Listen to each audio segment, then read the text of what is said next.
සුබ දවසක් ඔයාලා හැමෝටම. ඉතින් අද වීඩියෝ එකෙන් ඔයාලට අරගෙන එන්නේ අපේ ආදි මැණිකගේ අකුරු කියවීමේ චාරිත්‍රය අපි කොහොමද කළේ කියලා. මුලින්ම අපි ඒ සඳහා සුදුසු නෙකතක් සකස් කරව ගත්තා. ඊට පස්සේ නෙකත් දිනේට කලින් දවසේ අපි අපේ ගෙදර හොඳට කහ වතුර ඉහලා නිවස පිරිසිදු කරගත්තා. අකුරු කියවීමට අවශ්‍ය කරන ගොඩක් දේවල් මම කලින්ම සූදානම් කරලා තිබුණේ. ඉතින් අකුරු කියවන දවසේ උදේ නැකත් වෙලාවට පැය භාගයකට විතර කලින් අපි බුද්ධ පූජාව හා සැරියුත් මුගලන් සහ ආනන්ද මහරහතන් වහන්සේලා වෙනුවෙන් පූජාවන් සිදු කරා.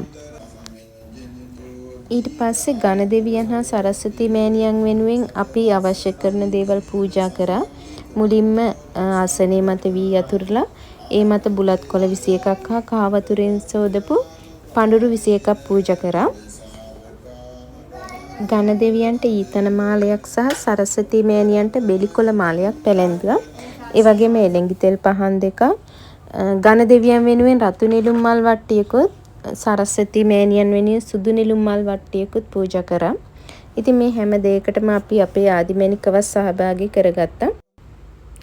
නෙළුම් මල් සොයා ගන්න අපහසුතාවයක් තියෙනවා නම් ගණ දෙවියන් වෙනුවෙන් රතු වර්ණයේ මිශ්‍ර මල් වට්ටියකුත් සරස්වති මෑණියන් වෙනුවෙන් සුදු වර්ණයේ මිශ්‍ර මල් වට්ටි දෙකකුත් සකසා ගන්න පුළුවන්. ඊට පස්සේ අපි ගණ දෙවියන් වෙනුවෙන් කලුක් සහිත පළතුරු 7කුත් සරස්වති මෑණියන් වෙනුවෙන් බෙලි සහිතව පළතුරු 7කුත් පූජා කරා. ඒකට අපි පූජා වට්ටියට ඇස්ස කැපූ තැඹිලි ගෙඩි දෙකකුත් එකතු කරා. ඊට අමතරව අපි කැවිලි පිඟන් දෙකක් පූජා කරා. ගණ දෙවියන්ට විශේෂයෙන් අපි බූන්දි පූජා කරා. ගණ දෙවියන්ගේ ප්‍රියතම ආහාරයක් වන හින්දා. ඒ වගේම ගණ දෙවියන් හා සරස්වති මෑණියන් වෙනුවෙන් කිරිබඳුන් දෙකක් පූජා කරා. ඊට අමතරව අපි කලින් දවසේ අඹකොළ 5ක් මත පෙරාගත් ජලය පිර වූ කුඩා නැවුම් කලයක් තැම්පත් කරලා තිබ්බා. ඒ ඇසලින් පිරිත් නූල් තැම්පත් කරලා අපි කලින් දවසේ රෑ ඉඳන් පහුවදා නැකත් වෙලාව වෙනකම් පිරිත් දේශනාව දාලා තිබුණා. සියලුම දේවල් පූජා කරාට පස්සේ අපි ගාථා කියලා බුදුන් වහන්සේ වන්දනා කරා. ඊට පස්සේ සැරියුත් මුගලන් හා ආනන්ද මහරහතන් වහන්සේලා වන්දනා කරා. අනතුරුව ගණ දෙවියන් හා සරස්වති මෑණියන් වන්දනාව සිද්ධ කරා.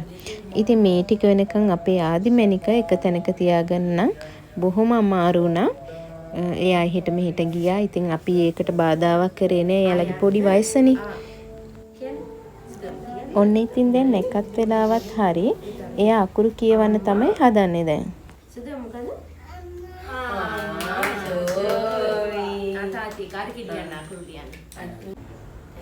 අකුරු ලියන එක නම් එයා හරි ආසාවෙන් කරා තාත්තා එක්කලා. පුතා කියනවා කියනවා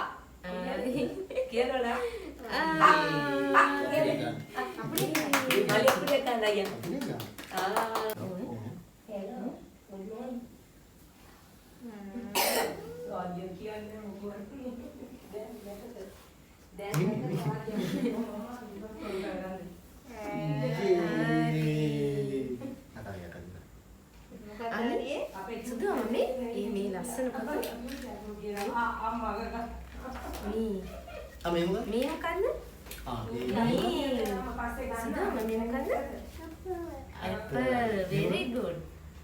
Apple. මොකද්ද මේ? Apple. B. Ball. එතන ball නෑ වෙන එක B තියෙන්නේ. Me? C? C? කවුද ඉන්නේ? Cat. C cat. අනිත් D. Dog. මේ කවුද? Dog. මේ? Elephant. ඒ වනම් කියනවා පොරට. මේ? Fish. මේ? කවුද? ඈ?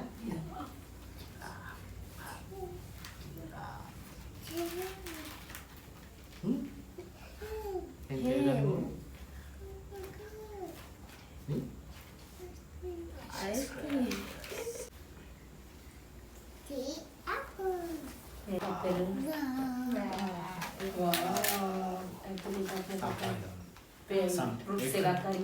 මේ කල මොනවද? යෙලෝ අරන් මැද පාට කරන්න සිදුවන්න. මේ කල මොනවද? රෙඩ් එකේ පාට කරනවා. මේකේ පාට කරන්න. අපිට මේක ඔව් මේක පාට කරනවා. ඒක ලියන්න දෙන්න බෑ.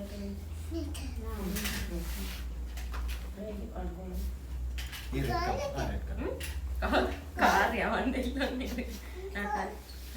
ඒ බැල්ලි කාරේ. කාර් දෙක තියලා කලර් කරන්න.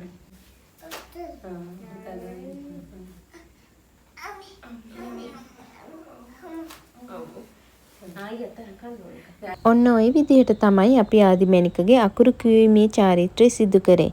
ඉතින් මේ වගේම ලස්සන වීඩියෝ එකක් අරගෙන එනකන් ඔයාලා හැමෝටම සුබ දවසක්.